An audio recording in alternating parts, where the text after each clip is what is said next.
Baik, pada kesempatan kali ini CIW kelas B ya, betul? Betul, Pak. CIW kelas B, alhamdulillah kita akan sama-sama membahas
bagaimana bentuk naskah tasihnya ya, coretan-coretannya ya, kita belum dapatkan itu dari Mbak Dewi ini. Ya. Kemudian juga kan misalnya harus ada clarity juga, kejelasan tentang apa yang dimaksud dengan kemurnian. Ya, apakah kemurnian ini adalah menjaga apa yang dimaksud menjaga wacana yang sudah ada sejak muncul Departemen Agama, yaitu menjaga akidah ahli sunnah wal jamaah. Ya, nah, kemudian di sini apa itu harus dijelaskan. Ya, maka kemudian di sini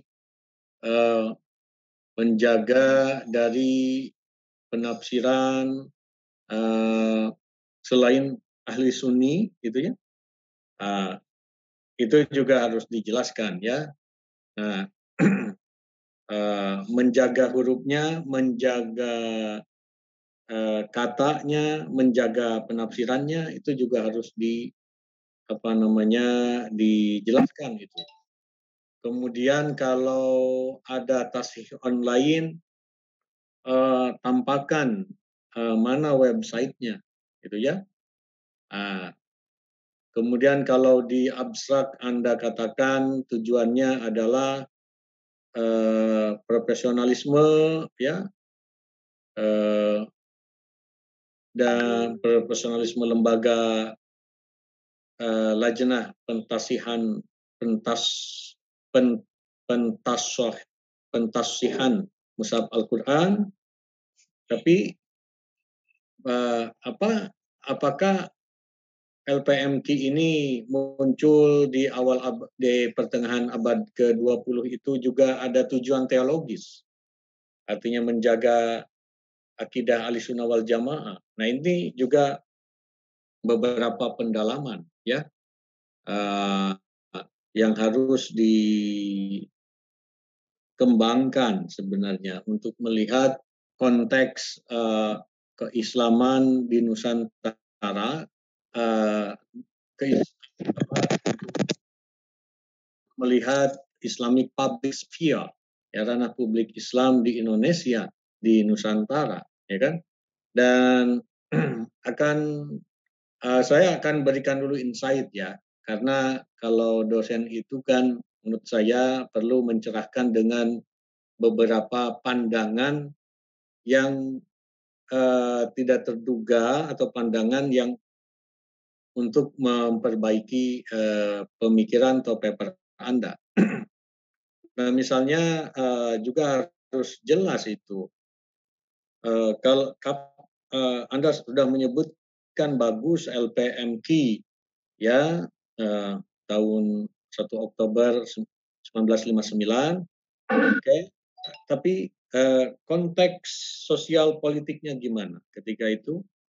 Ya, misalnya siapa menterinya, ya, apa kebijakannya, bagaimana corak kabinet ketika itu, ya, karena bercorak kabin, ya kan, kabinet kan ada kabinet kerja 1, ada kabinet kerja 2, ya, kalau Anda lihat dalam perspektif sejarah pergerakan Islam di Indonesia, ya. Nah, itu jadi apa namanya, ini penting sekali ya. Kenapa saya katakan ini penting?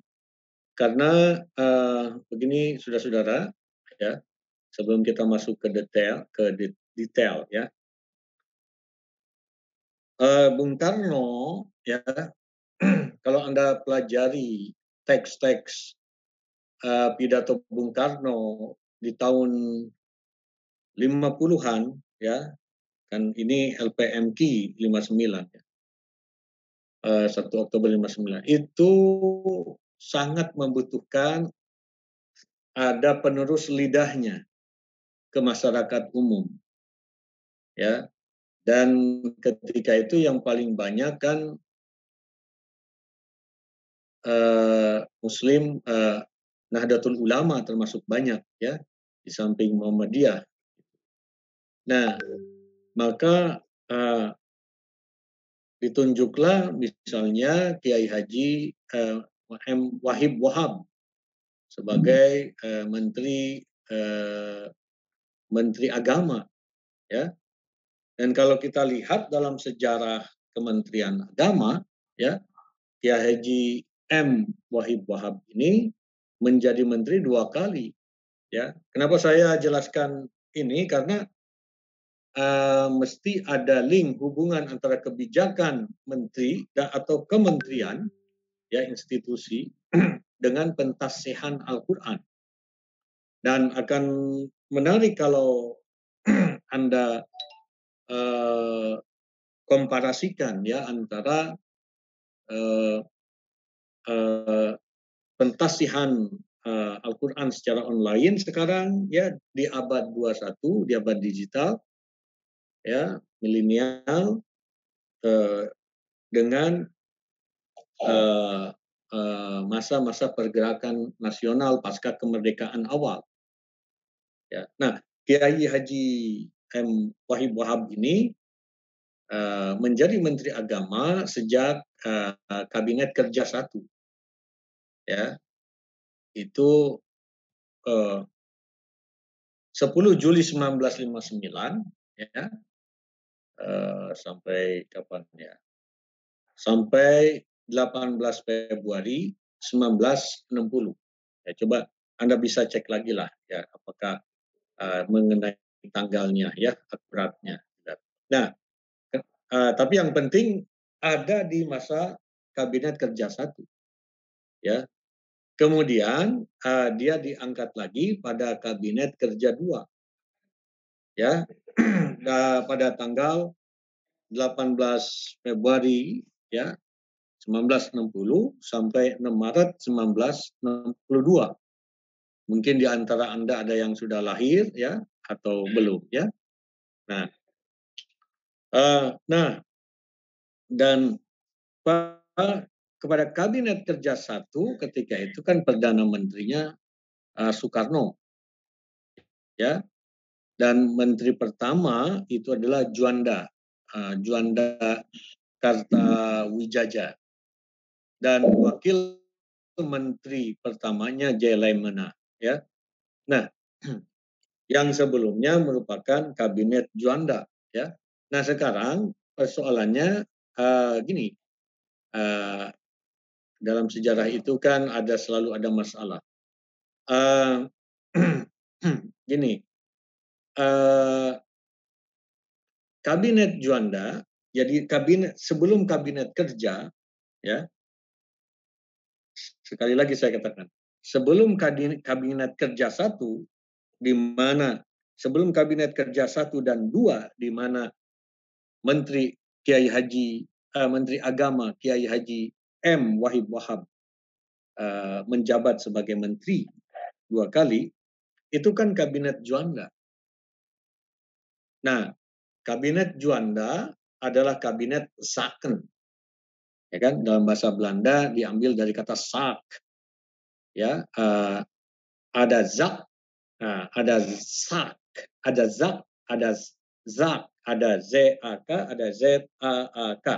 Kalau ZAAK artinya urusan-urusan. Kalau jamak jadi ZAKEN, ya. Kabinet Zaken, yaitu dari masa jabatan 9 April, ya, 1957 sampai dengan 5 Juli 1959. Nah, jadi kalau Mushaf Quran kan 1 Oktober 1959, ya. Artinya terjadi ketika Kabinet Kerja 1, bukan Kabinet Juanda, ya. Nah, saudara-saudara, peta politiknya gini, ya. Karena sesuatu itu bagi saya harus ditarik dulu dari akarnya untuk lihat akar politik. Ini di Indonesia itu kan ada namanya Kabinet Zaken, ya.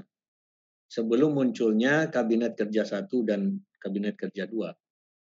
Nah, di antaranya Kabinet Juanda tadi sudah saya sebutkan. Kemudian Kabinet Nasir, ya, Kiai Haji Muhammad Natsir, ya, pada tahun 50, tepatnya 6 September 1950 sampai dengan apa? Coba Anda cek lagi, 21 Maret 1951, ya. Kemudian ada lagi kabinet yang termasuk Kabinet Zaken itu juga Kabinet Wilopo, ya. Dari 52 mungkin tepatnya 3 April 1952 sampai dengan 3 Juni 1953. Nah, kenapa saya mengungkapkan ini Kabinet Zaken? Jadi gini, ya. Kabinet Zaken, ya, sebelum Kabinet Kerja 1 dan 2 itu dibentuk oleh Bung Karno itu sebagai kabinet yang jajaran menterinya, yang kalau nggak salah ada 40 menteri, itu berasal dari kalangan ahli. Ya, sekali lagi saya garis bawahi, berasal dari kalangan para ahli. Dan bukan representasi, bukan perwakilan dari suatu partai politik tertentu. Kenapa demikian? Para ahli saja yang diambil. bukan dari partai politik tertentu, untuk menghindari terjadinya malfungsi kabinet. Mohon maaf, suara saya kedengaran? Terdengar, Prof. Oke, satu ya. Paling tidak ada 3 fungsi kabinet second ini. Menghindari malfungsi kabinet, ya, penyalahgunaan kabinet. Yang kedua, untuk menghindari praktek korupsi di kabinet. Dan yang ketiga, supaya kinerja para menteri anggota kabinet itu optimal dan maksimal. Ya, itu. Nah, kenapa saya ungkapkan itu? Ya, kenapa saya ungkapkan itu? Karena, maaf. Nah, setelah kabinet second ini, ya, yaitu sampai dari dari kabinet Wilopo dari mulai 3 April 1952 sampai 3 Juni 1953, ya, sampai akhir kabinet second ini 5 Juli 1959, ya, akhir kabinet Juanda, ke kabinet kerja 1, ya, gitu. Nah, Kiai Haji M. Wahib Wahab, ya, putra dari Kiai Haji Hasbullah, itu ada di kabinet kerja 1 dan 2, ya. 59 sampai 62, ya, kabinet kerja 1 dan 2. Nah, saudara-saudara, pada masa kabinet kerja ini, di akhir, ya, ada satu buku yang saya tulis bersama Profesor Amelia Fauzia, di akhir dari masa jabatan M. Wahib Wahab ini terjerat dengan kasus keuangan tentang Masjid Istiqlal kalau tidak salah. Nah, di sini ada perbedaan, ya, antara kabinet second dengan kabinet second yang mencoba dari para ahli saja, bukan dari partai, supaya tidak terjadi malfunction, tidak terjadi korupsi, dan supaya kerja optimal, dengan kabinet kerja 1 dan 2 yang pada akhirnya beliau terikat kasus keuangan negara, ya, dalam hal pengurusan Masjid Istiqlal, ya. Anda harus cek lagi itu, ya. Nah, saudara-saudara sekalian, lembaga yang akan dibicarakan oleh saudara Dewi Martiningsih ini, ya, yaitu Lajnah Pentashihan Mushaf Al-Quran, itu kan 1 Oktober 59 pada kabinet kerja 1, bukan pada kabinet second, ya. Nah, karena itu di sini ada yang hilang pada pada makalah Dewi ini, ya. Misalnya seperti yang saya ungkapkan tadi, karena konsep sejarah itu tidak datar. Konsep sejarah itu, ya, up and down, zigzag, ya, gitu. Nah, di sini seakan-akan datar sekali, baik-baik saja. Nah, seharusnya dikomplikasikan, ya, kalau dalam post kolonial teori itu harus dikomplikasikan, ketegangan itu yang berakar dari misalnya perpindahan politik kabinet second ke kabinet kinerja 1 dan 2 itu seharusnya dibahas itu, Dewi, ya. Kalau nggak dibahas, maka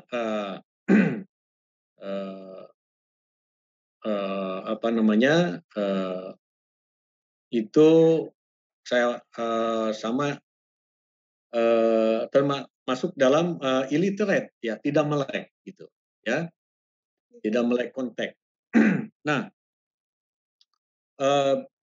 karena itu saya mempertanyakan juga tujuan daripada LPMT ini memang meningkatkan profesionalisme, ya, tetapi di balik simbol itu apa? Ya kan? Ada masalah nggak? Nah, itu begitu. Itu saya kira cara berpikir S3, ya.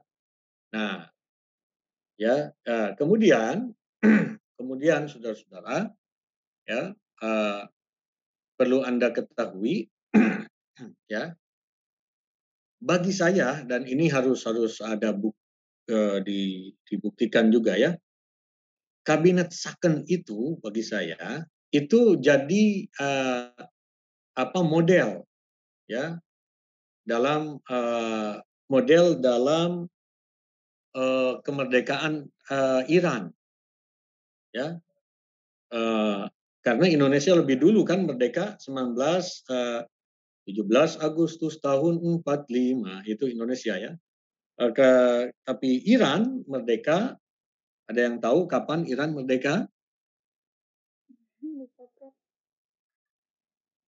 Iran merdeka kapan? Nah, ini saya khawatir jangan-jangan ada agak sentimen ya ke Syiah ini, ya. Iran merdeka itu 1 April, ya, 79. Ya.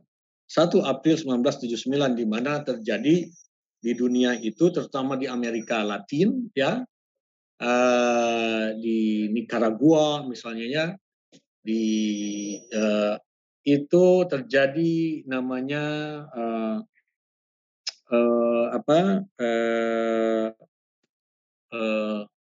gerakan yang lebih ke kiri kepada masyarakat miskin, ya, apa yang disebut dengan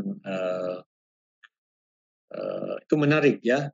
Nah, tetapi Anda lihat, coba cek lagi teks kemerdekaan Republik Islam Iran itu di akhirnya menyebutkan nama Presiden Soekarno, ya, menyebutkan nama Presiden Soekarno.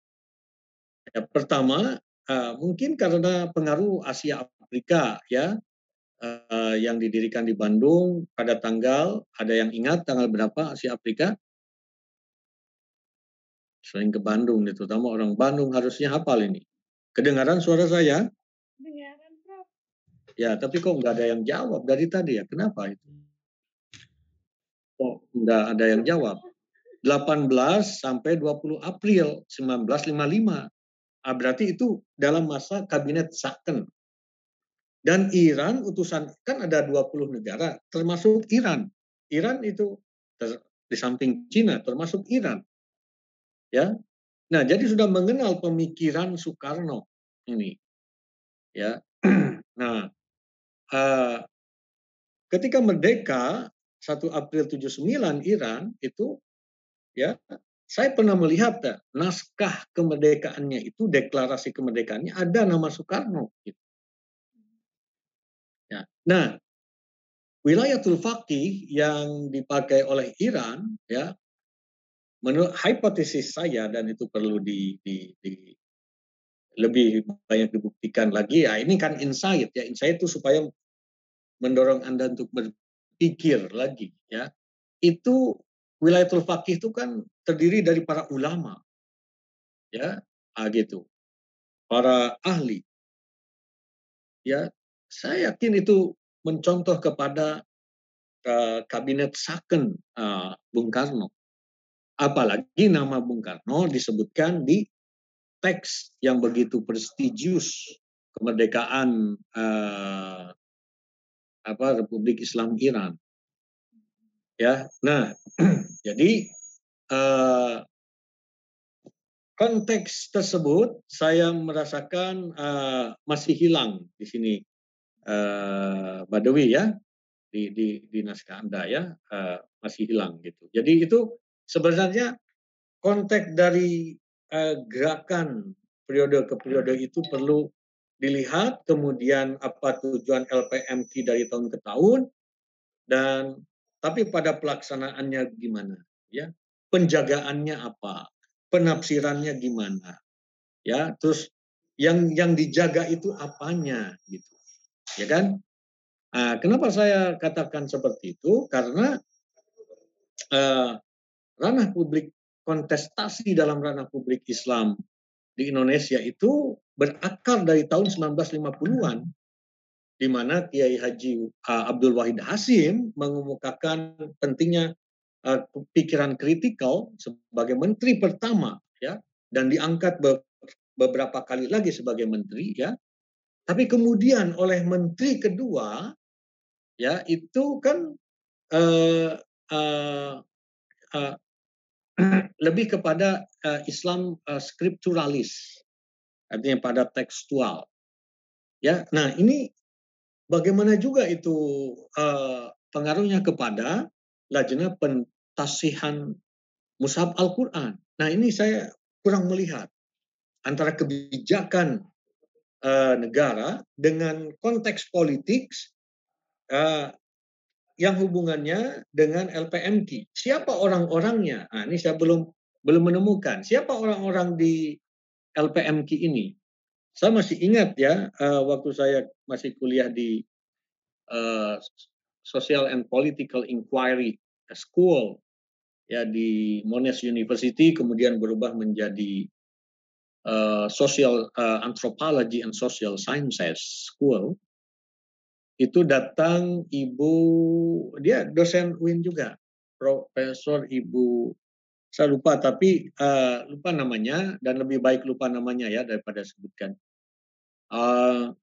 Sama-sama PNS-nya dengan saya, dari CPNS-PNS-nya, dia datang ke profesor saya, orang Australia.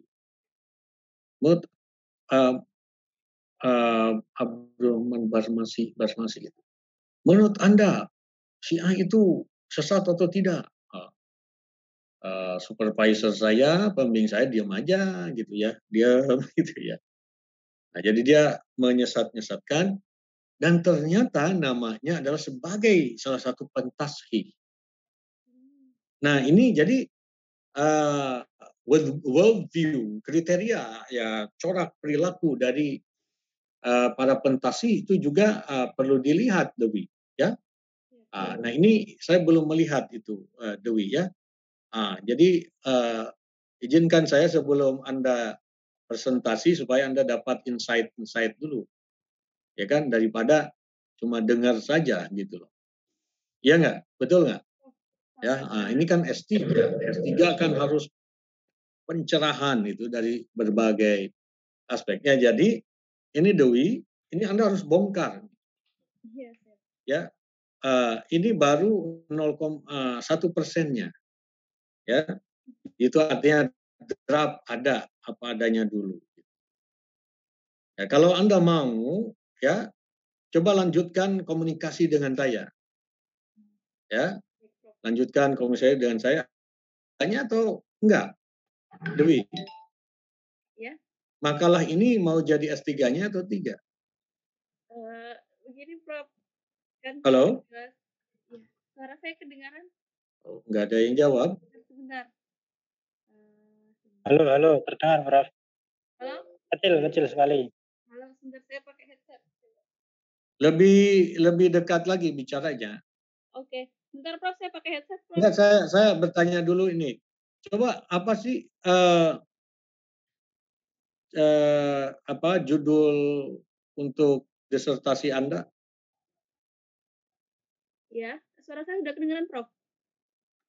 Apa judul untuk disertasi Anda? Kalau kemarin saya masih ingin melanjutkan tentang tema zakat. Apa? Tentang tema zakat, Prof. Kalau yang kemarin. Zakat. Ya sebentar ya. Gini, saya ingin tahu dulu latar belakang Anda. Coba S1-nya apa, S2 apa? Oke, headset ya.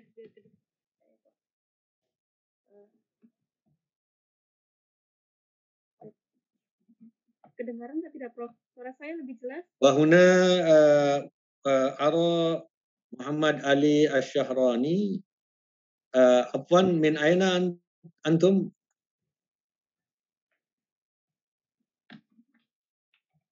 dari mana? Min la asma sautak. السلام عليكم يا دكتور. Waalaikumsalam warahmatullahi wabarakatuh. من Waalaikumsalam. السعودية. Allahu Akbar. Min as-Saudi. نعم الله يحفظ. Ya. الله يحفظ. من مدينة العلم. Ya. الله يرفع قدرك. Ya. نحن تكلمت عما يتعلق بالشؤون السياسية الاجتماعية في ما يتعلق عن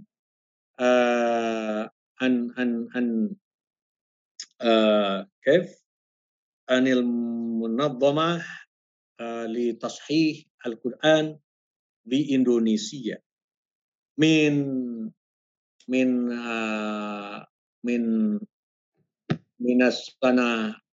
سنة 1959 إلى الآن إلى يوم ديجيتال.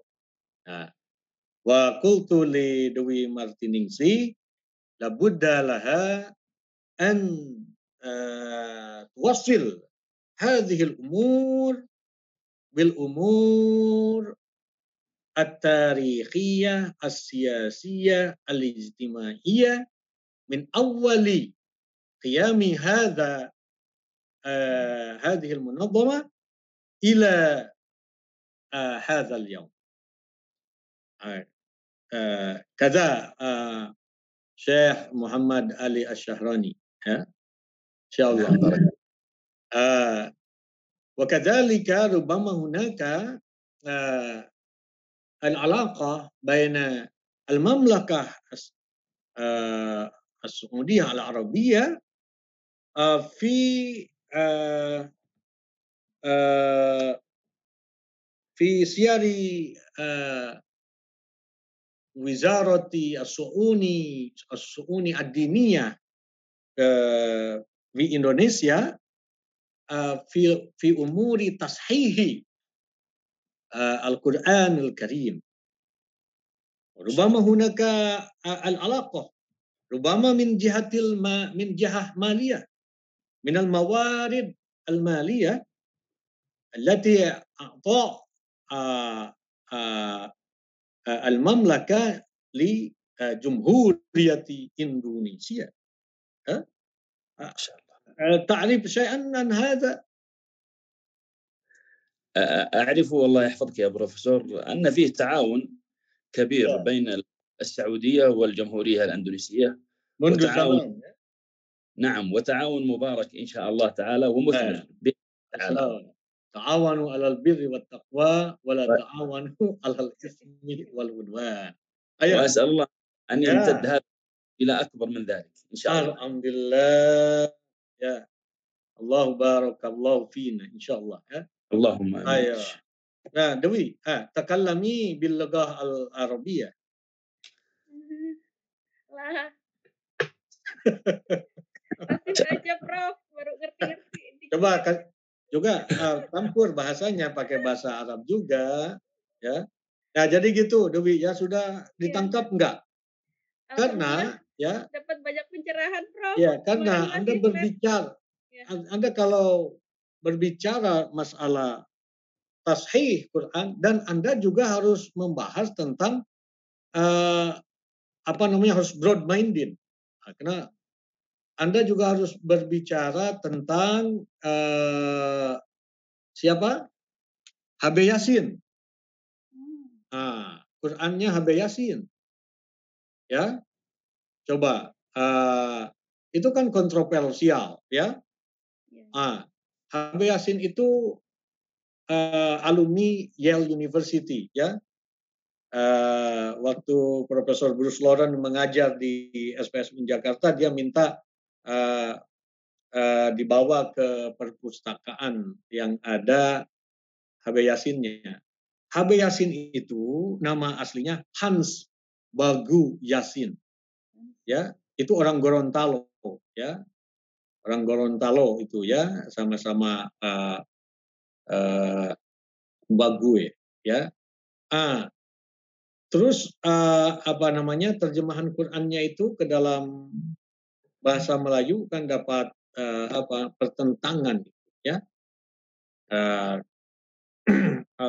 itu juga seharusnya beliau Anda Anda kaji itu, ya, tentang terjemahan Al-Quran yang dilakukan oleh HB Yasin, ya. Karya-karyanya banyak, ya. Dan itu 2 tahun setelah Republik Islam Iran merdeka, ya. Al-Quranul Karim bacaan mulia itu saya punya dulu tahun 1978, ya, diterjemahkan ke dalam bahasa Melayu dan yang sangat puisi, ya, poetikal. Nah, itu siapa pentasihnya, ya? Itu kan udah orde baru, tapi Anda belum membahasnya itu, ya. Apa sih yang dilakukan oleh pentasih itu, ya? Kalau menurut saya, saudara saudara Dwi ini coba fokus disertasinya dalam hal ini aja, ya. Saya bisa arahkan itu kalau mau. Banyak sekali yang menulis jakat-jakat ini, ya, tapi jadi muzakinya sedikit. Coba berjakat melalui social trust fund itu ada, ya. Itu ya, kira-kira itu Dewi, ya.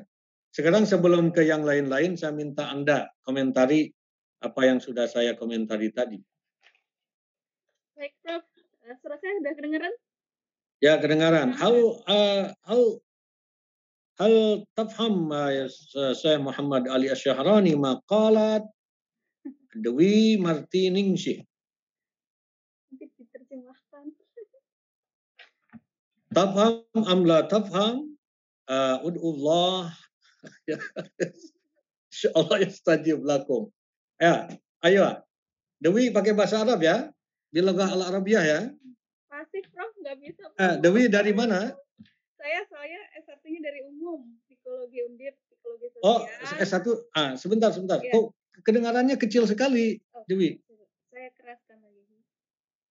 Qalilan min sautik nasma'. Ayo. Gimana? Ya, Prof. Gimana? Sudah terdengar? Oh, mungkin harus saya besarkan, ya, kali. Ya. Oh, pantas, ya. Tergantung amalannya, ya. Ya, Dewi, S1 di mana? S2 di mana? Ya. Nggak kedengaran? La nasma' syai'an.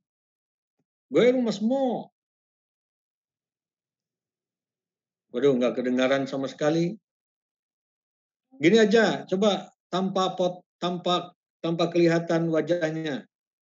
Biasanya gitu. Ya, headsetnya dilepas aja. Mungkin headsetnya udah lama sekali itu, harus beli yang baru. Halo? Nah, begitu, ya.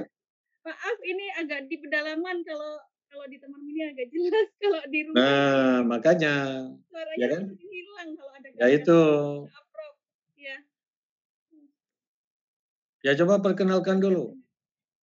Baik, perkenalkan, nama saya Dwi Martiningsih, S1 di Psikologi Universitas Diponegoro. Psikologi sosial, Prof. S2-nya saya di SPS Win Syarif Hidayatullah. Di mana S2? SPS Win Syarif Hidayatullah. Sekolah STS itu? Sekolah Pasca Sarjana Win. Oh, ya. Saya ketemu Prof pas ujian komprehensif. Alhamdulillah, ya. Tentang apa? Menulis tentang apa? Tentang zakat, pengelolaan zakat di Indonesia. Oh iya, terus S3-nya di mana? S3-nya sekarang di SPS lagi, Prof. Ayo, alhamdulillah. Kalau memang Prof, saya kemarin mau melanjutkan tentang zakat atau tentang Al-Quran gitu, Prof. Ya, saya sih menarik tentang ini, ya. Karena saya suka sejarah gitu. Ya, apa komentar Anda tentang insight-insight yang saya berikan tadi? Terima kasih banyak Prof, sangat insightful, membuat saya merasa bahwa memang masih merinding ya. Ya, saya merasa masih itu memang masih data awal, jadi itu sekedar mungkin pemantik ya dari mini riset ya yang memang mengambil. Oke, gini, Tapi Dewi. begitu mendapat masukan dari Prof, saya jadi lebih luas lagi gitu, banyak hal yang harus dipelajari dan dikembangkan bisa lebih jauh lagi. Alhamdulillah, Dewi, gini ya. Sebelum Anda presentasi, coba apa sih yang ingin Anda sampaikan kepada kita? Kesimpulan awalnya itu apa? Kesimpulan awalnya bahwa ternyata negara Indonesia ini bukan negara yang sekuler. Jadi dia ada memberikan ruang bagi agama untuk tampil ya. Dan ini kalau yang sebelumnya saya kan tentang zakat, dengan adanya undang-undang zakat, ternyata untuk Al-Quran pun juga negara mempunyai istilahnya peran di situ, yaitu dengan adanya Lajnah Pentasihan Mushaf Al-Quran yang berdiri pada tahun 50-an itu masih dalam bentuk lembaga ad hoc. Jadi dia masih kepanitiaan sementara Prof. Tiap tahun itu bongkar pasang. Kayak KPK ya? Iya, jadi tadi masukan Prof sangat bagus tentang Al-Quran Nabi Yasin, tapi itu perlu dilacak karena bongkar pasang baru menjadi lembaga yang istilahnya established itu tahun 2007 Prof. Ya, kan di masa digital kan? Ya, untuk versi digitalnya sendiri baru 2019. Ayo, saya akan bantu buat Syekh Muhammad Ali Asy-Syahrani dan lain-lain supaya adil.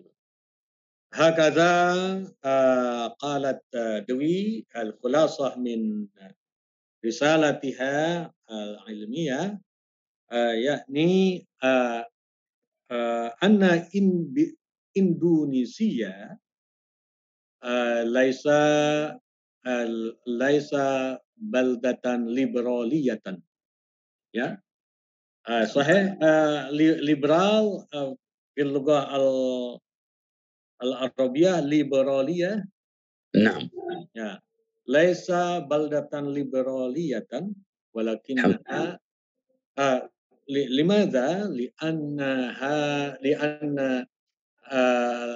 Jumhuriyah Indonesia, Jumhuriyata Indonesia ihtammat bil umur allati tata'allaqu bitashihi al-Qur'anil Majid. Alhamdulillah. Yani min awali Oktober sanata 1951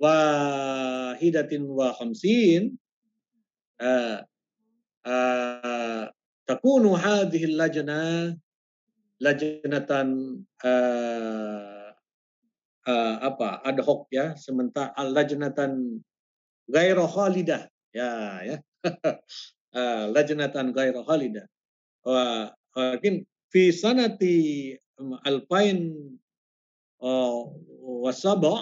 ya 2007 hadhihi al-lajnah kanat hadhihi al-lajnah tabtadi an takuna lajnatan rasmiyatan hatta al-an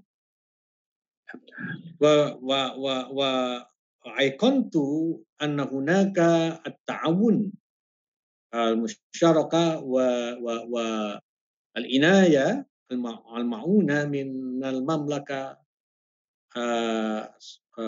Saudiyah. Ya, Dewi, ada sekarang ini lembaganya dapat bantuan dari kerajaan Saudi Arabia ya? Iya, saya kurang paham Prof. Nah, tapi gini Dewi, kalau S3 ya harus dijelaskan ya liberal dalam hal apa, karena Bung Karno itu adalah seorang yang berpikiran juga agama itu, Bung Karno kan pernah mau dibom melulu itu, ya, pergi ke SD Cikini dibom oleh Islamis, oleh para orang-orang yang ingin mendirikan negara Islam. Nah, jadi sebenarnya harus dijelaskan lagi kalau Indonesia bukan liberal, maka bercorak apa? Ya, apakah bercorak bebas aktif sejak dulu, ya, atau bagaimana? Nah, itu kira-kira, ya. Jadi silakan saya kasih kesempatan kepada Dewi untuk menjelaskan 10 menit saja lah, tidak usah lama-lama ya. Kemudian kita diskusi, lebih banyak diskusi, ya. Silakan Dewi. Boleh ini Ya, silakan. PPT ya. Iya, iya. Nahnu nafham hadzal hiwar bil kaifa بالتعلم ولكن الشيخ الشهراني يفهم هذا الحوار بالباطن صحيح بالباطن إن شاء الله إن شاء الله يحفظك بشعور يا نعم لا أنا أحاول أن أفهم يا بالضبط إن شاء الله يا إن شاء الله في حين من الأحيان ستفهم اللغة الإندونيسية أحسن إن شاء الله. Ya Allah. Ayo Dewi, mana itunya? Sudah terlihat belum, Prof? Oh, belum. Oh, sudah. Ya. Bentar. Saya rasa sudah. Bentar. Ya. Di sini siapa yang membahas hampir sama ini dengan materi ini? Ini kan kita dinamika. Oke, ya. Sudah terlihat, Prof?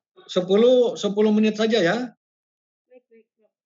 Jangan, saya nggak mau terprosok pada rinci yang membosankan gitu. Itu baca sendiri ya. Kalau di kelas itu harus big idea gitu ya, mencerahkan gitu. Ya, silakan. Bismillahirrahmanirrahim. Masalah saya tentang peran negara dalam menjaga kemurnian Al-Quran. Lebih dekat lagi ke mic-nya, Dewi. Peluang dan tantangan layanan online. Latar belakang. Coba perbesar Dewi, perbesar. Klik itu tuh, klik apa tuh? Yang besar gitu. Agak gaptek saya, Prof. Ini kali ya? Enggak. Di situ ada anak kecil, enggak bisa anak kecil lebih pintar. Samping angka 66 tuh, samping angka 66. Ya, klik yang kanan tuh, kanan di atas ya. Oh ini. Samping kiri, samping kirinya. Enggak, bukan itu. Bukan itunya. Malah enggak kelihatan semua. Samping kiri angka persentase tuh. Klik so. Oh, astagfirullahaladzim. Iya. Nah, ya sambil belajar tuh. Udah. Dikasih tahu. Udah belum, Prof? Belum ya? Yang mana Muhammad Al-Farabi? Ini kan nggak bisa. Itu bisa. Nggak bisa. Kalau itu malah gede itunya. Jadi ya udah. Ini nih, yang ini nih. Coba yang di atas sebelah kanan. Nih. Atas sebelah kanan. Ya udah aja. Udah, ini aja yang bawah itu besarin dikit. Terus ya, udah, silakan.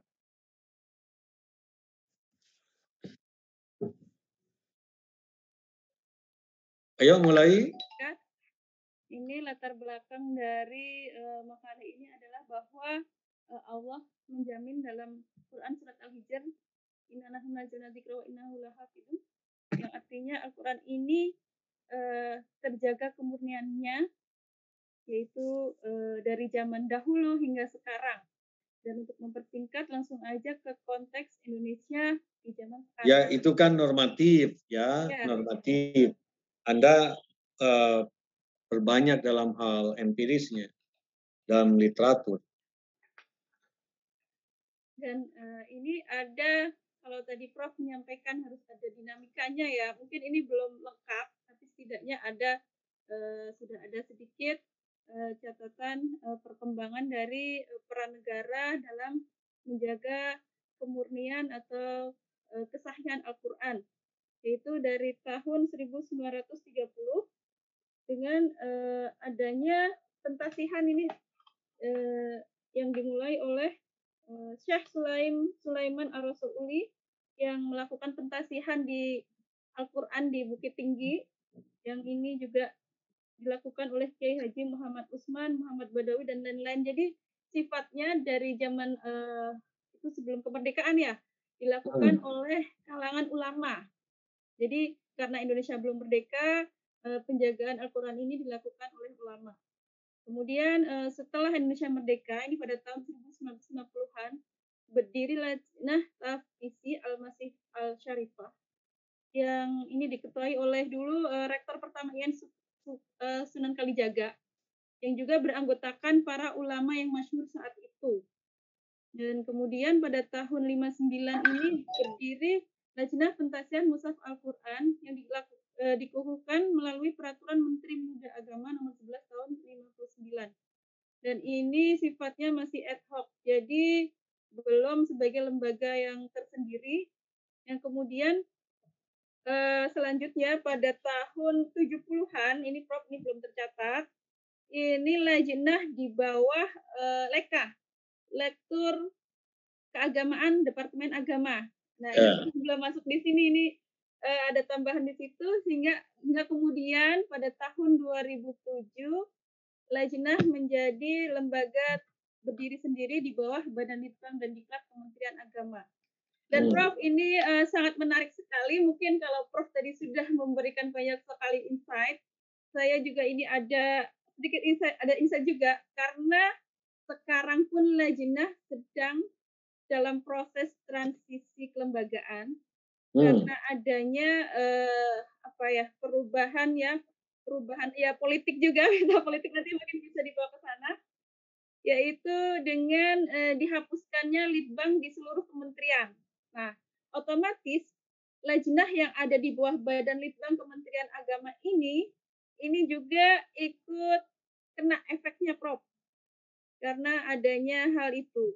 Nah, ini kalau yang terakhir ini juga saya belum tahu fixnya, itu nanti ada di bawah Setnek Kementerian Agama langsung di bawah Presiden. Cuman itu belum fix ya. Dan itu nanti juga jadi dinamikanya seperti itu, Prof, sekarang pun juga sedang begitu. Selanjutnya tugasnya ini mungkin secara normatif, yaitu melakukan pentasihan mushaf Al-Quran, pengawasan penerbitan, percetakan dan peredaran mushaf Al-Quran, dan pembinaan terhadap penerbit percetakan Al-Quran. Seperti itu. Selanjutnya, untuk regulasinya sendiri berkaitan dengan Al-Quran ini sudah ada KMA nomor 25 tahun 84 yang mengatur secara resmi tentang penetapan mushaf Al-Quran standar Indonesia. Jadi mushaf Al-Quran standar ini menjadi standar pentasihan. Kalau yang sebelum adanya mushaf standar, maka belum ada acuan. Jadi benar-benar bergantung pada hafalan masing-masing penghafal Al-Quran. Jadi yang dulu, yang di zaman sebelum adanya mushaf standar ini ditetapkan pada tahun 84 melalui Mukernas Ulama Al-Quran Nasional dari tahun 73 sampai tahun berapa ya? Sekitar 10 tahun sampai 84 itu mengalami 9 kali Mukernas Ulama Al-Quran Nasional, sehingga kemudian hasilnya ditetapkanlah mushaf standar Indonesia. Itu menjadi pedoman acuan dalam melakukan pentasihan. Yang selanjutnya, ini baru ada peraturan lagi pada tahun 2016, yaitu regulasi mengenai penerbitan, pentasihan, dan peredaran mushaf Al-Quran di Indonesia.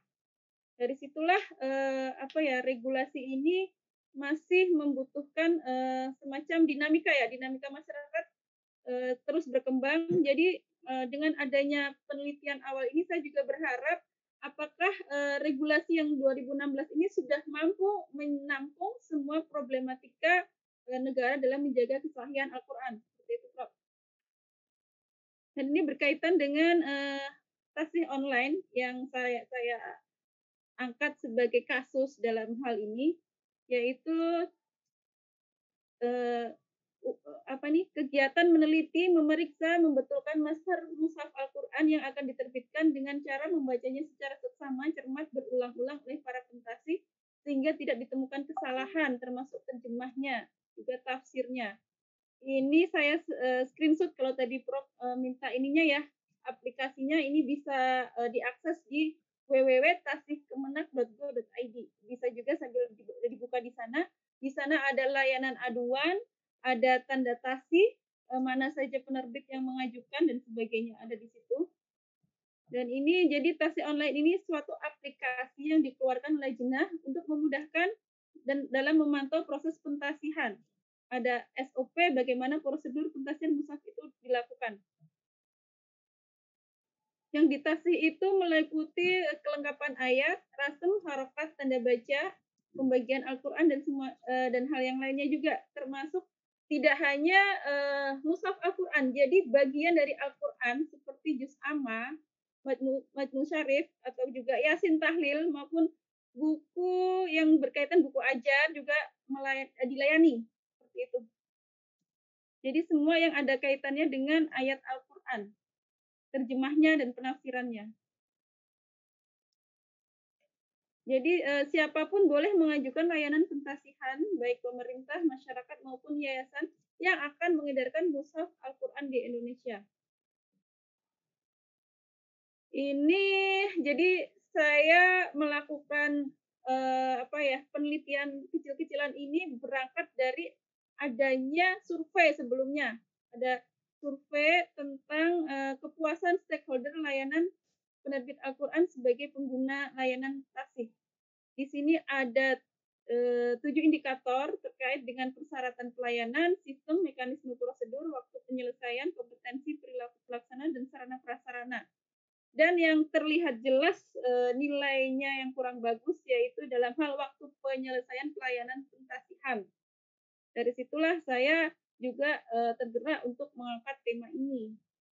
Dan ini juga berkaitan dengan kalau kita lihat ya di sini alur pemikiran saya ketika mengangkat penelitian ini yaitu Indonesia melalui Lajnah Pentasihan Mushaf Al-Quran merupakan bukti kehadiran negara dalam menjamin kesahihan Al-Quran yang dulunya ini bertransformasi baik secara kelembagaan yang dulunya ad hoc kemudian menjadi lembaga yang lebih established.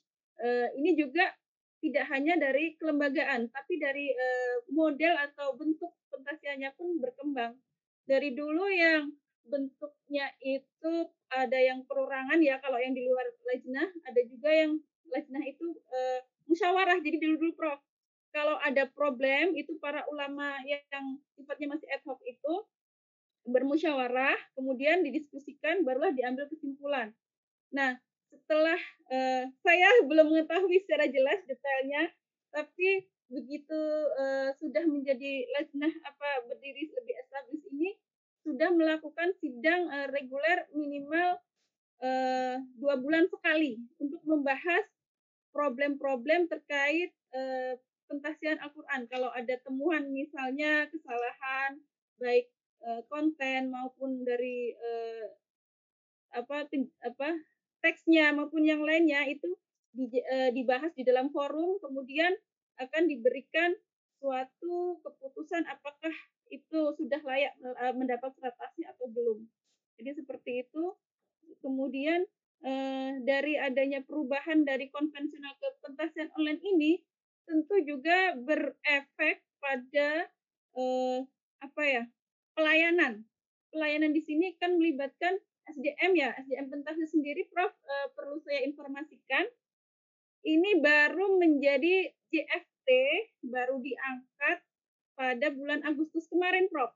Jadi sebelumnya masih JFU dengan yang pegawai yang JFU ini tentu saja berbeda dengan JFT.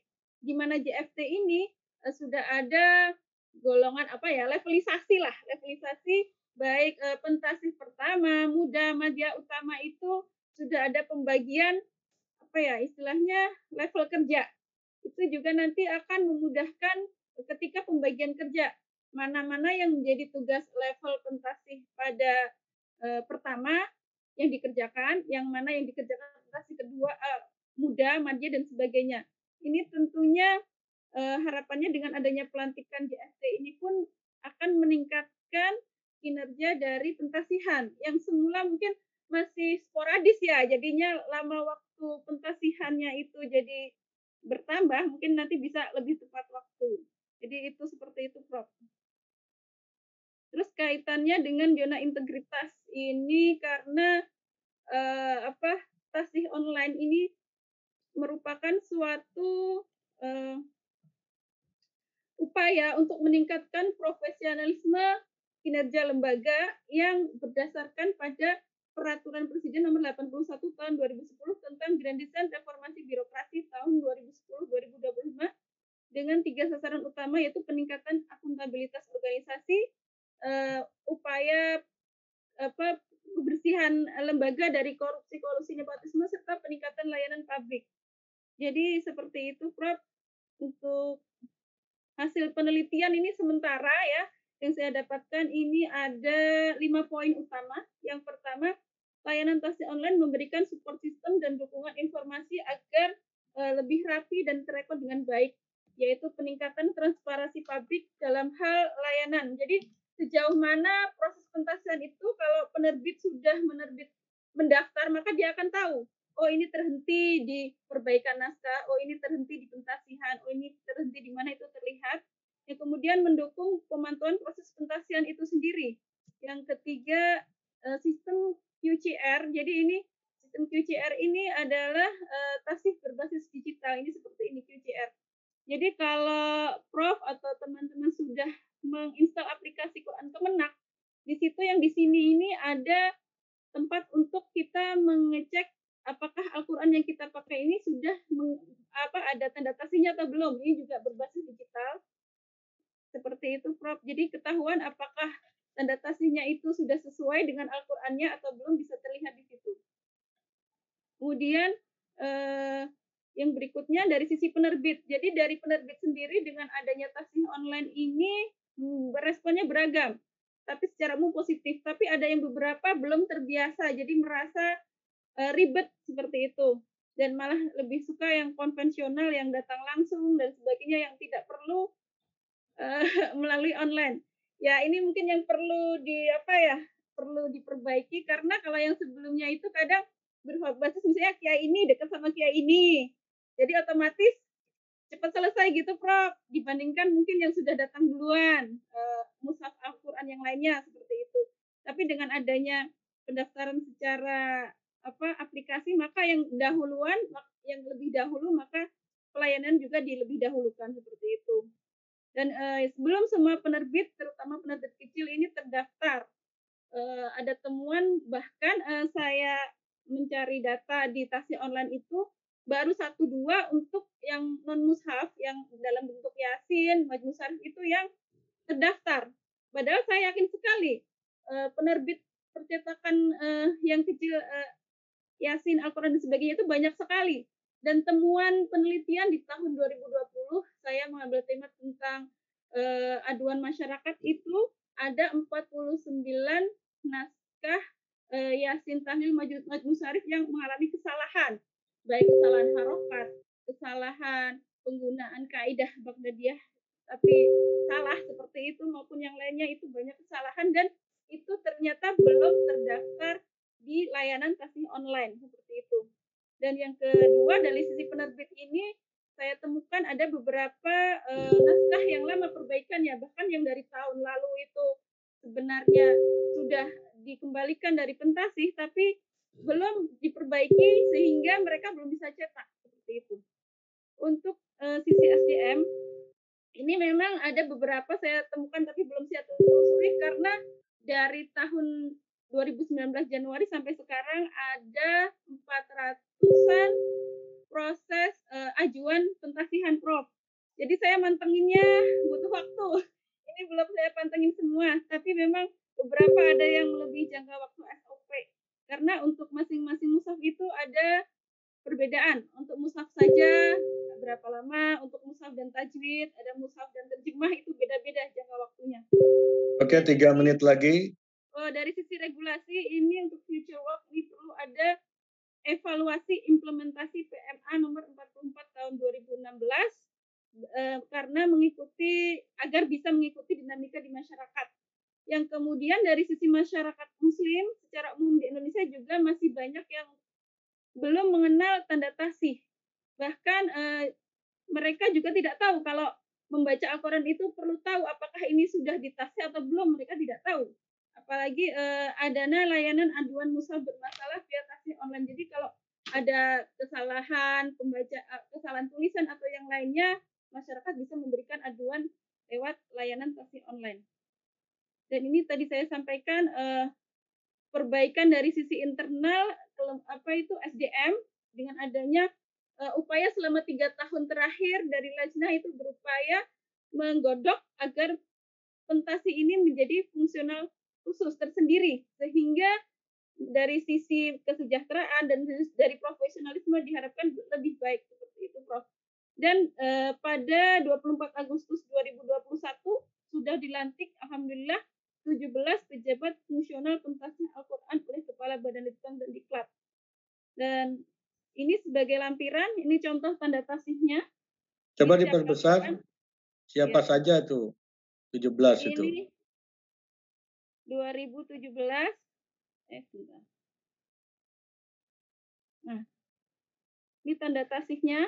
Coba perbesar lagi.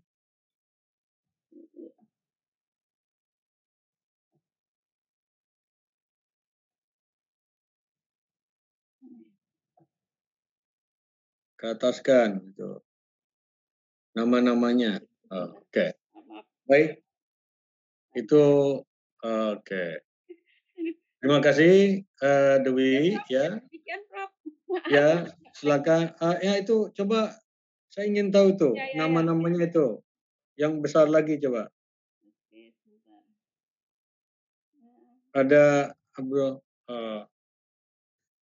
Oke, nggak apa-apa. Ya, terima kasih. Silakan withdraw, stop share screen.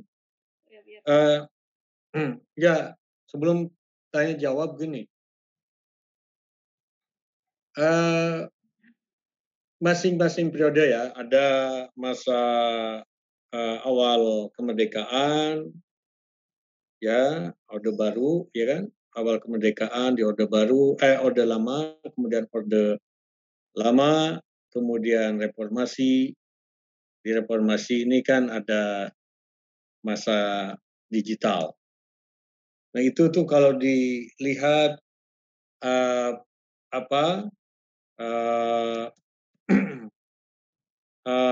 dilihat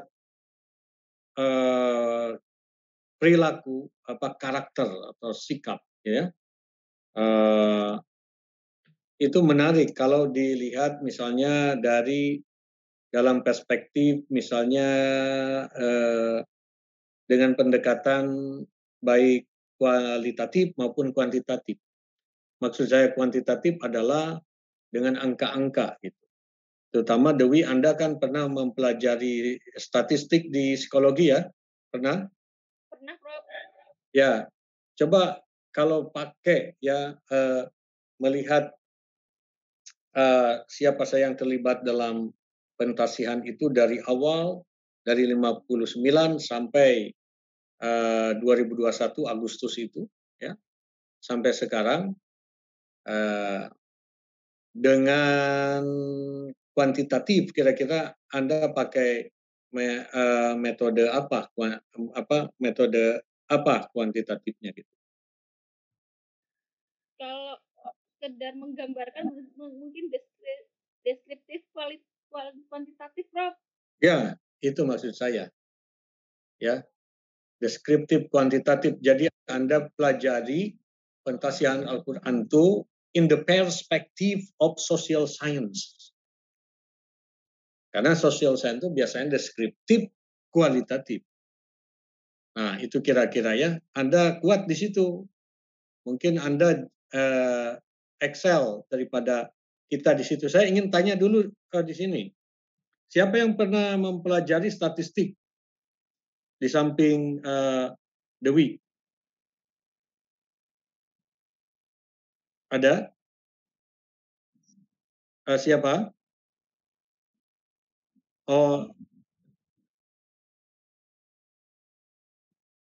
Oh, luar biasa. S1-nya dari mana, Mas Purnama? Oh,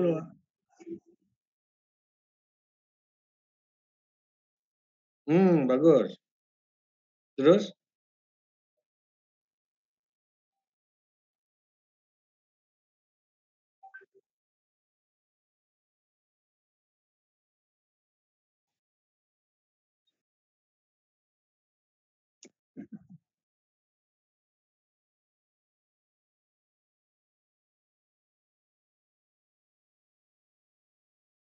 Kalau Anda lihat Dewi tadi, kira-kira kalau ingin melihat perilaku yang terlibat dalam pentasih Quran, ya dari awal sampai akhir, kira-kira statistik apa yang dipakai? Kuantitas, ya?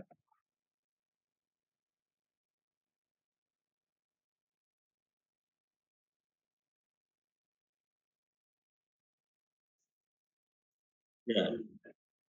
Ya, memang social science itu diawali dengan deskriptif ya, sebagai manifestasi perwujudan dari membiarkan data bicara apa adanya, ya kan? Nah, itu ya. Ya, saya kira mungkin bisa misalnya yang Anda, Dewi gitu ya, kita gitu rangkum paper yang sederhana ini, kemudian menjadi big idea dan menjadi kuantitatif, ya itu. Kira-kira bagaimana menurut Anda, Mas Purnama, ya? Kemudian diterbitkan di jurnal Scopus, ya minimal Sinta 1, ya. Dan salah satu persyaratan untuk lulus itu kan adalah punya artikel publish di jurnal internasional. Ya. Kata كيف محمد علي الشهراني تفهم بهذا؟ Ana Ustaz, saya Ustaz. Oh ya, Teguh, Mas Teguh gimana? Mohon maaf ya kalau misalnya suaranya agak bising. Saya ini di kafe, karena di tempat saya nggak ada sinyal. Oh iya. Begini, Bu Dwi, ya saya nggak asing dengan LPMI, walaupun saya juga bukan orang LPMI, tapi ya saya memahami lah sedikit. LPMI itu sempat mengajukan dana 1,8 miliar 31.120.000 di tahun 2020 dengan rincian 7 rencana kerja. Namun karena adanya pandemi COVID, maka ada semacam kebijakan refocusing budgeting seperti itu.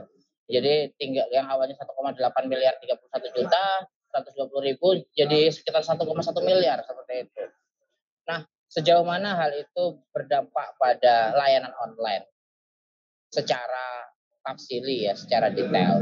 Terus yang kedua itu pentasihan yang dilakukan di LPMI itu selama tahun 2020 itu mengalami penurunan dibandingkan tahun 2019 dan 2018. Hal ini juga bisa dilihat dari jumlah jenis dan varian naskah master Mushaf Al-Quran yang ditasihkan oleh para pentasih di LPMI di tahun 2020 sebanyak sekitar 108 naskah seperti itu. Sementara tahun-tahun 2019 dan 2018 itu lebih dari 108 naskah seperti itu. Tentu kita nggak bisa dengan cepat-cepat mengatakan the black sheep-nya itu adalah pandemi ya COVID. Oh, tentu tidak terlalu cepat kalau kita mengatakan pandemi sebagai the black sheep. Tapi mungkin ada pertimbangan-pertimbangan lain seperti itu. Itu yang kedua ya, Bu ya. Terus yang ketiga, Bu, terkait dengan regulasi WFO dan juga WFH itu, work from office dan work from home seperti itu. Sejauh mana pendetailan itu semua berdampak secara etos kerja, yang pertama etos kerja, terus yang kedua hasil kerja terkait dengan layanan taksih online bagi pentasih itu sendiri, bagi para pentasih itu sendiri. Kemudian yang keempat itu saya melihat itu ada beberapa kendala ya, yang kendala proses penerbitan Al-Quran di Indonesia di tahun 2020 ini sedikit melenceng dari layanan pertasihan. Tapi saya melihat adanya ketidaktersediaan berbagai jenis naskah master mushaf Quran yang dapat dimanfaatkan penerbit untuk menerbitkan Al-Quran secara ulang, sehingga proses pentasihan perlu dilakukan berkali-kali. Dan hal ini tentu berdampak pada lamanya waktu layanan pentasihan. Wah, ini cukup melelahkan, Bu, seperti itu. Dan mungkin yang kelima itu mungkin ya saya melihat kinerja kegiatan pentasihan dan pembinaan serta pengawasan mushaf Quran itu perlu ditingkatkan. Ya, salah satu kebijakan itu adalah misalnya dengan marketing, pemasaran, program atau sosialisasi dari layanan taksih online itu perlu menggandeng berbagai stakeholder, misalnya MUI di setiap kabupaten, Kandep, Kanwil Kemenak, dan instansi-instansi lain yang setiap di berbagai provinsi, sehingga hal itu bisa berjalan dengan lebih maksimal gitu, Bu. Kasihan kalau misalnya harus berjuang sendiri. Lembaga LPMI itu tanggung jawabnya besar, tapi kenapa berjalannya sendiri seperti itu? Saya juga berpikir, loh, sebenarnya LPMI kalau misalnya mau menggandeng Kemendagri, Kementerian Dalam Negeri itu lebih bagus loh, karena biar bagaimanapun juga Kemendagri memiliki big data terkait our population, our people seperti itu. Itu bisa menjadi terobosan bagus untuk meningkatkan pemahaman keberadaan layanan taksih online penerbit-penerbit di setiap kabupaten, setiap provinsi seperti itu. Jadi nggak Java sentris banget. Kenapa saya katakan demikian? Karena KDN, Kementerian Dalam Negeri di Malaysia, itu yang membawahi langsung yang namanya LPPPQ. LP3Q itu ya kalau di Indonesia LPMQ lah seperti itu. Dan tentu yang memiliki jaringan data kependudukan itu Kementerian Dalam Negeri. Kenapa hal ini juga saya lihat juga belum ada semacam kerjasama dengan Kemendagri. Demikian juga yang sebelumnya saya sebutkan, mulai dari Kandep Kemenak, Kabupaten, Kanwil, demikian. Dan selanjutnya seperti itu ya, MUI juga ya. Terima kasih Bu Dwi Martiningsih. Wassalamualaikum.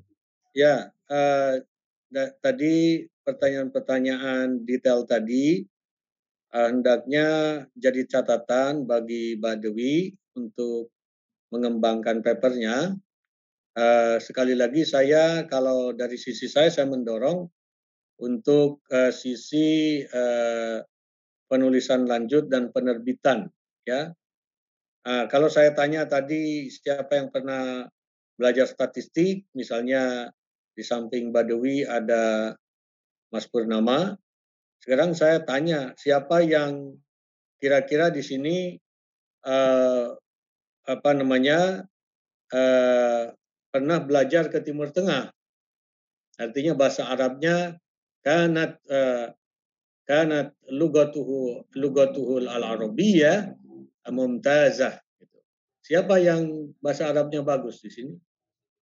Alam tu Maulana ismu Al-Farabi. Masya Allah, Muhammad Al-Farabi. Naam Sidna Syekh. Kana huwa awalu filosof fi Hadarahat Islamiyah. Iya, ya. Ya, pencipta not balok katanya ya, Al-Farabi. Nah, coba ya kalau misalnya Anda Dewi dengan Mas Purnama digandeng oleh Muhammad Al-Farabi, kemudian misalnya saya arahkan, jadikan ini menjadi sebuah artikel yang bisa terbit di Scopus luar biasa, ya kan? Nah, kita Saya ketua kelasnya siapa ini? Saya, Pak. Man Ra'isul Fasl. Saya, Pak. Sansan. Ziaul Haq. Masya Allah. Ra'isul Jumhuriyati Pakistan. Ra'isul Jumhuriyati Pakistan. Sansan Ziaul Haq. Ya, jadi coba Sansan kirim ke saya nama-nama ini, ya. Kalau bisa Anda punya nomornya, nomor WhatsApp masing-masing, ya. Kan di grup ya ada ya, di grup ya. Ada. Oh ya, jadi mudah lah, biasa, mudah. Jadi itu maksud saya. Di samping tadi yang ditanyakan Mas Teguh, rincian, tapi jangan terperangkap pada rincian.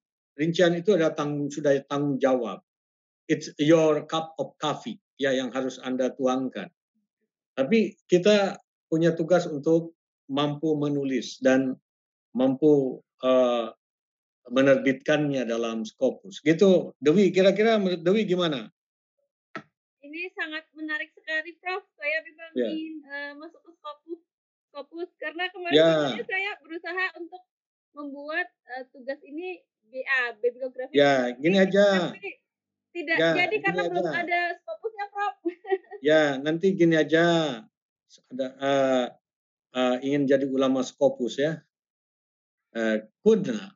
Kuni alimatan minal ulama'il mukhlisin. Laisat minal ulama is-Scopusiyyin faqat. Ya. Nah, coba Anda kontak lagi saya, ya. Kita diskusikan lagi, ya. Mohon maaf, ini saya harus nguji, ya, S1. Setelah itu saya harus bimbingan juga S1 sampai maghrib ini, barangkali ya. Jadi نكتفي بهذا أيها الإخوان الأعزاء. محمد الفارابي تخرجت من أين؟ جامعة الأزهر. ما شاء الله. كم سنة؟ الجامعة 4 سنين. 4 سنين. وأنت حافظ القرآن إن شاء الله؟ الحمد لله حينما عمري 14. الله أكبر. قرأت القرآن 14 قراءة يعني على 10 مشايخ. إن شاء الله في معبد أريد أن أناديك أن تزور إلى مسجدي أن تزور إلى مسجدي وتكون إماما هناك. ماشي مولانا ربما سيدنا شيخ. في طوال رمضان يا. وإذا هنا نحن لنا حافظان. نعم. كريماني يعني محمد الفارابي الموسيقي ومحمد علي الشهراني. ما شاء الله. الشيخ محمد علي الشهراني أنت حافظ؟ لست كاملا. وكذلك حافظ كتاب الإمريطي. العمريطي. نحو. أيوة. الله يحفظك. نكتفي بهذا أيها الإخوان والأخوات الأعزاء الكرام، ونكتفي بقراءة حمدلله الحمد لله رب العالمين. إن أحسنت فمن الله وإن أسأت فمني. سبحانك اللهم وبحمدك أشهد أن لا إله إلا أنت أستغفرك وأتوب إليك. ومحمد الفارابي قبل ذهابك إلى الأزهر أين تعلمت؟ تعلمت في الشفاء عند تنgerang حفظت القرآن 3 سنين. ما شاء الله. في أمثلتي في جبارة. في تخصص في النحو والصرف. في جفارة يا في نعم. جبارة يا. نعم. وفي تنجيرونجا. نعم. وأيضا في Kerincing Magelang وآخر شيء في Sarang Rembang. أيوة. وهذا سيد AM حسن علي من أين؟ من جهة الاسم أنك حبيب. أنا من إندونيسيا أستاذ.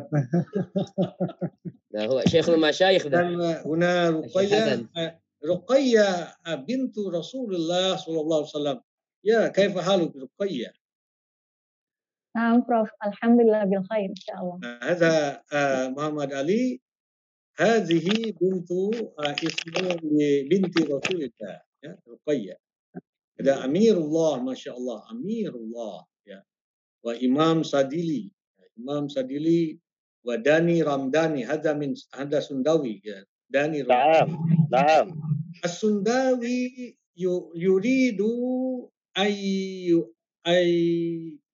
yu'awwid ismah walau kana ismal marad misla Nia Hernia wahani'a hani'an mari'an dan Darul Fadli Mas Purnama wa Raisul Jumhuriyah Pakistan Jaul Haq wa hadza rubama min ahli bait Hasan Ali ya. Hasan Ali ahlul bait jiddan. Wa Henricus dari mana Mas Henricus? Min Flores, Dokter. Hah? Min Flores. Min Floriza. Henricus ya kus itu khas ya, khas Flores ya. Anta Muslim? Lah, anak Katolik ya. Walakinnaka ayo jaidan. Hunaka qadiman huna ta'allama Romo. Nah. Qadiman ta'allama fi SPS fi sin ya. Sin ya Romo. Ya, anak Romo. Wa kana huwa yatakallam wa yaqra al-arabiyyah jayidan. Summa ba'da dalika huwa kana visiting professor ya fi Manila. Mungkin ismuhu Greg Sutomo. Ya, Greg Sutomo. Ya, Pak Greg Sutomo. Ya, kalau Greg Barton pembimbing saya di Monash. Bukan Monas ya, Monumen Nasional, Monash. Ya, hakada. Ahlan wa sahlan Pak Henricus. Ahlan wa sahlan Muhammad Ali Asy-Syahrani. Asbahtum ahlan lana wa dakhaltum fi jami'atina sahlan. Hadza ma'na ahlan wa sahlan. هذا شرف شكرا التشرف بكم دكتورنا. Aywa, syukran. Wa hunaka Pak Adib. Pak Adib. Ya, jadi Mas Henricus barangkali ada yang ingin disampaikan mengenai mungkin di dalam tradisi kitab Bible juga apakah ada pentashihnya?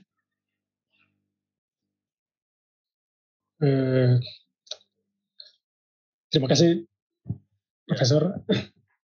Maaf, saya belum kenal Profesor dan baru bertemu hari ini. Ya, saya belum memperkenalkan diri ya. Ya. Kenal nanti sajalah. Baik, Prof. Ya. Terima kasih, Prof, untuk pencerahannya. Ya, berkenaan dengan tema yang dipresentasikan oleh Mbak Dewi. Ya, kami tentu mendapatkan banyak input dari Profesor dan semua itu sangat berguna, sangat bermanfaat dan membuka cakrawala berpikir kami. Tentang metode ini apakah ada di tradisi kekatolikan. Di Indonesia kita punya satu lembaga yang untuk Katolik itu namanya KWI, ya, Konferensi Wali Gereja Indonesia. Dan untuk Kristen itu ada PG, ada namanya. Ya, ada Kristen Protestan punya, tapi KWI punya itu ada lembaga itu. LBI ya, Lembaga Biblika Indonesia, dan ini satu institusi yang autoritatif ya, yang diterima oleh umat Katolik Indonesia. Revisi yang berkaitan dengan konten kitab suci itu diterima, tapi biasanya ada sesuatu yang luar biasa baru kemudian dibuat revisi. Sejauh ini sih belum revisi ada. Itu pada kata, kalimat, atau pada penafsiran, pada makna?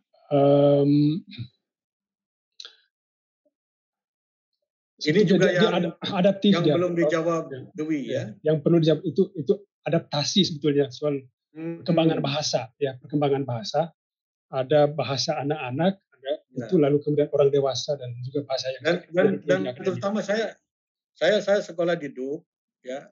Dan saya diberikan DUK itu di situ ada Episkopal Metodis ya, ada Protestan, ada Katolik.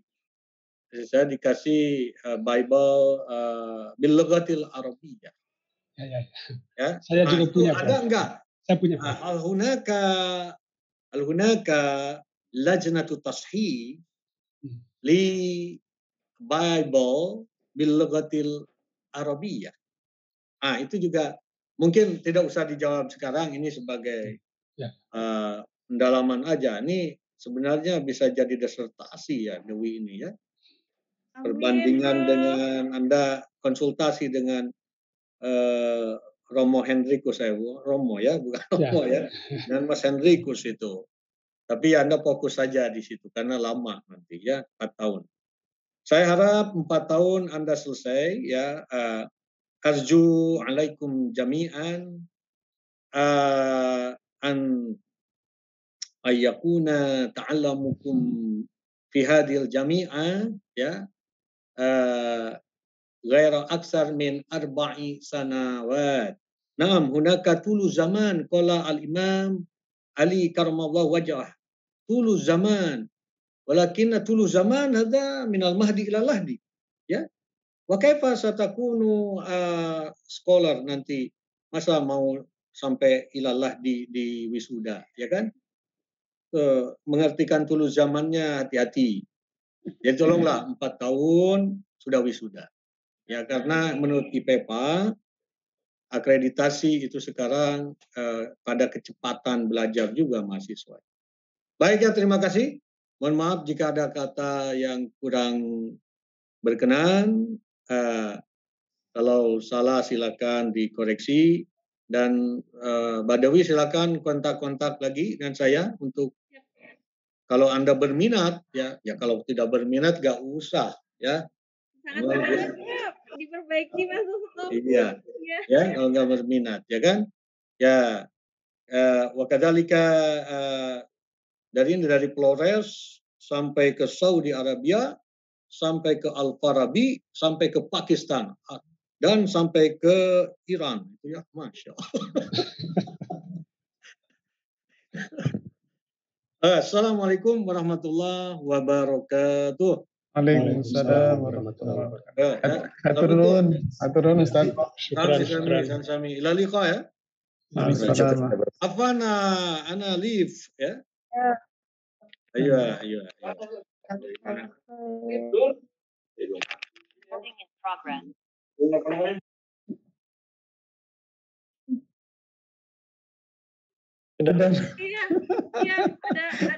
Ayo, monggo Pak.